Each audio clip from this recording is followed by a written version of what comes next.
What's up, guys? Welcome to Daily Dose of Reddit. This is your host that realizes that it's more acceptable to receive game secrets or tips and stuff from like a friend of yours than, say, like looking up stuff online. Like if you and a friend both play a game, say like Skyrim, and he knows where to find a really cool weapon or something that you didn't find out about yourself, which a lot of people, especially like more traditional gamers, like to do. They like to discover things on their own. Like that's way more okay than like looking up, ooh, where do I find cool weapon? Anyway, Zach in today's subreddit is r/TalesFromTheCustomer. This story's called Fun U.S. Postal Service Tale That I Don't Know If It Will Ever End. So, to say that I'm not really in a good mood with the U.S. Postal Service at the moment would be an understatement. The sentence just kind of ended there, so I'm assuming they meant that. This story has been taking place since August 2020. Context: I'm a reenactor, at least new to the hobby. If you know anything about it, you might know where this may be going and how expensive the hobby is in general. Also, depending on what time period you are reenacting, some companies who do the best job at reproductions can be in different countries. For this tale, it involves me getting equipment and other accessories from a company in Poland. More specifically, World War I Russian Army gear. Beginning. To start off, I already got the base uniform from a small company in Ukraine. That has already arrived, but they only did uniforms and not all the other stuff I would need for a 1916 persona I was going for. So I bought everything I needed in August. Altogether, this was around a $400 US order. Boots, belts, ammo pouches, bread bags, you name it, I bought it. Everything goes as normal, like the last time I used the same company. Leaves Poland through Warsaw, gets over to the US, and goes into customs. This is where the fun begins. Beginning of the troubles. So I made another order from the same company. A helmet for my KMT China uniform I had on hand. That was a week later, but both orders arrive at the same time and clear customs around the same day, October 4th. The helmet order had consistent updates, while the original order for this story stops updating entirely. No estimated delivery date, no change in location either. Tracking only said in transit. Helmet arrives at the end of the month, while the $400 package hasn't arrived. I waited until November, but still had no updates. This is where the call began. The frustration period. So I made the first two calls around election day. Both are robocalls. You know the drill. Robot asks you questions and you provide simple answers. I get nowhere with that as I had a hard time trying to figure out how to get a human. Life hack: one time I cussed out a robot, not out of frustration, but because I wanted to see if it worked. And I was like, give me a freaking human, but with bad words. And then I got a human. It was pretty cool. This is also the first time I had decided to escalate something with the USPS too, mostly because this was a potentially missing $400 package. I decided to wait another week to make another call, considering that mail-in ballots were flooding in. After that week, I made a third call that had a human involved. He told me to get in contact with the company and he thought that something went wrong with customs. Big mistake. He also told me that there would be a holding period of 45 days with US Customs before they have to notify me by mail. I thank him and wait a couple more weeks since it hadn't been 45 days quite yet. This is where even more frustration sets in. Calls 4 through 6 were the most infuriating. Call 4 was after the 45-day waiting period. Got another human, but not the same agent. I got the same thing, but with the added bonus that election day messed everything up and everything will be slower. Okay, not very helpful, but I wasn't very angry yet. I was mildly frustrated since I wasn't getting information, but I also couldn't get a refund from the company at this point even if I tried. This is also around the same time the company sent me an email documenting everything was sent out correctly, and they couldn't do much at that moment. After this, I started to get more frustrated. Call 5 was around the same time as when another package, authentic World War I M1916 Stahlhelm for the uniform and kit I needed for the unit I just joined, also seemed to go missing since that package also stopped updating. Now I was potentially at $750 worth of lost lost packages. I got a human, but they seem to have signal issues. It was a clear day where I was, could tell by the lag and poor mic audio quality, went outside, and it didn't make the signal any better. When I finally tell the agent that I'm trying to locate my missing package, I surprisingly get sent to the international delivery department even though the package was on US soil. Operator even had worse signal. What made it worse was when I was speaking, I heard goodbye. He promptly hung up on me. I should also mention I had to wait 40 minutes on hold for a call that didn't even last 5 minutes. I was beyond angry at this point. At least not long after the call, the other helmet started updating again and was delivered. Last week, first week of December, was when the worst and best calls happened. Call 6 was really bad. I tried to get a human on the line, but the robocall system kept on saying that I couldn't get one. I later realized that I went to the wrong directory. I should have went the other route, or whatever USPS calls it. I basically lost it when the system put me into the survey portion of the call.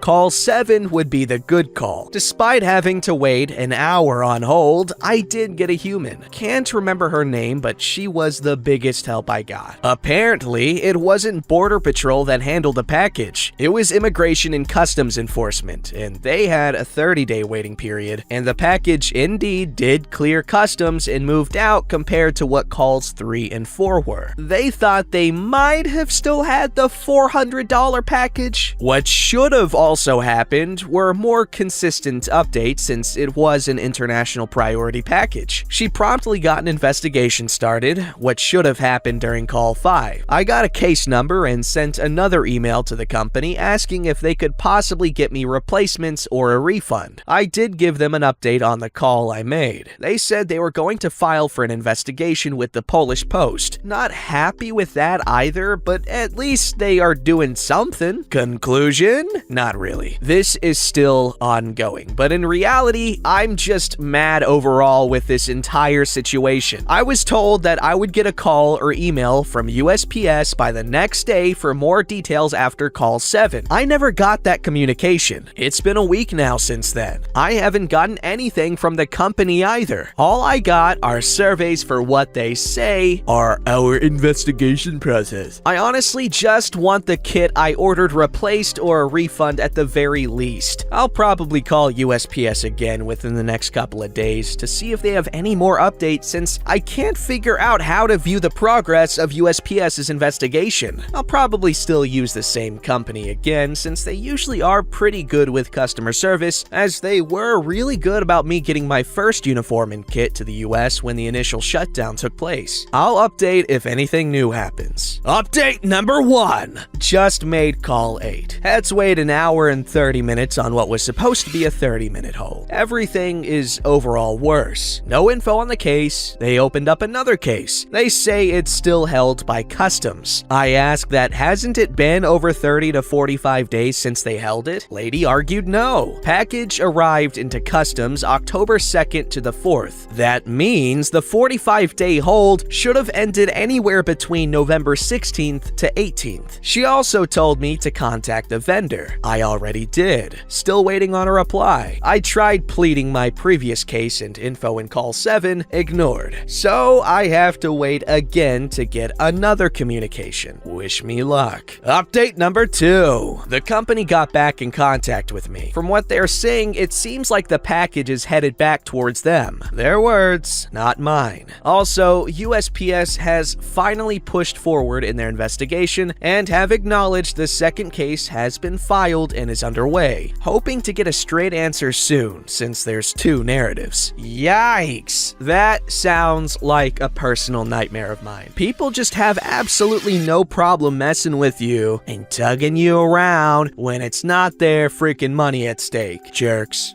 Alright, this story's called But No One Else Has Complained. So, reading a recent pizza story reminded me of the time a takeout place completely refused to listen to me. To set the scene, I, female, live with my older brother and his girlfriend. We are lazy. We love to order in and particularly loved a local chippy/takeaway. We would order from them at least once a week, always the same order because we're basic. I'm autistic and with that comes a major major issue with foods and textures. I always get battered sausages and a bag of chips. It's good enough for me and usually cooked perfectly. So one night we order in, things go like usual. Food handoff is quick. As I opened the bag, I realized something had gone wrong. There was that distinct smell of undercooked potato. Upon fishing out the bag of chips, I find the whole bag is undercooked, pasty, some still hard and almost raw. I show it to my brother just to make sure the ASD brain wasn't messing with me, and he confirmed they are way undercooked. He decided that I should call them since it was my food that had the problem, which sure, I get. So I call them, shaking since phone calls are horrid and takeaway places always sound like garbled nonsense on the phone. Despite these issues, I managed to mostly understand the woman on the other side, thankfully. I explain the issue, that the chips are way undercooked. Pretty simple, right? Nope. This woman proceeds to shout over to the cook about my issue, and I managed to hear the cook respond that the chips are fine. The woman on the phone then repeats this to me. Listen, we order from there a lot. We know the delivery guy from the sound of his car and his distinct whistling. We love their food. In a panic at being accused of lying, I emphasize this information, emphasize we order all the time and we love the food, but this time the chips were just way undercooked and not edible. This woman, this amazing being, then proceeded to reply, "But no one else complained. Lots of food has gone out and no one else has called in about an issue with their chips." For the life of me, I think my mind actually froze for a second. This woman legit tried to say I was lying because no one else had called in. I couldn't understand the logic of it, especially when a batch of chips usually does maybe 2 orders max. I tried to again explain that sure, no one else has called in, but that doesn't change the fact that my chips are not edible. This woman huffed. She sighed audibly. She let me know it would take at least an hour for me to get replacement chips. Well, I am a patient woman, so of course I say that's fine. I don't mind the wait since I would like to eat more than just battered sausages for dinner. The replacement chips came in 15 minutes. The replacement chips were clearly from 2 different batches. I know because half were undercooked and pasty like the original bag, while the other half were cooked perfectly. Clearly no one else has complained about the chips because I just received the leftovers from the same batch I complained about originally. Y'all know I left a detailed review about it, and we haven't ordered from there again. Aw man, that actually really sucks. Like, it's so sad when you can't go to a favorite restaurant anymore because of, morals, I guess. Or I guess just a desire not to get screwed over. But maybe it was just a couple of really bad employees. What if, there's bad apples? Don't throw out the whole bunch. Go back to that restaurant. Enjoy your food. Seduce the owner. Get free fries for life. Don't just think about these small petty issues. When you're living the high life, having a freaking couple of professional Ronald McDonald impersonators and having them feed you fries from a completely different company. A British company, I'm assuming, because who else calls them chips? Freaking weirdos. Anyway, I'm sorry. I was forcing my fantasies onto other people. It's Super Bowl Party 1987 all over again. Y'all have no idea how badly I screwed up that party. And I bet you're wondering, Zach, you couldn't have screwed it up that badly. Like, what'd you even do? Well, to give you an idea, I wasn't even born for another 12 years. That's how bad I screwed up. Alright, this story's called Buy 1 Pizza, Get 5 Free, a tale of gross incompetence. This happened over a decade ago, so a few details may be generalized. No driver's tips were harmed during the events of this story. Late one evening, with nothing in the fridge and no desire to buy groceries, I ordered a pizza at around 10:30 p.m. from my local Pizza Hut. Pepperoni, green olives, and stuffed crust. I've ordered the same pizza countless times, and it's not difficult to get it right,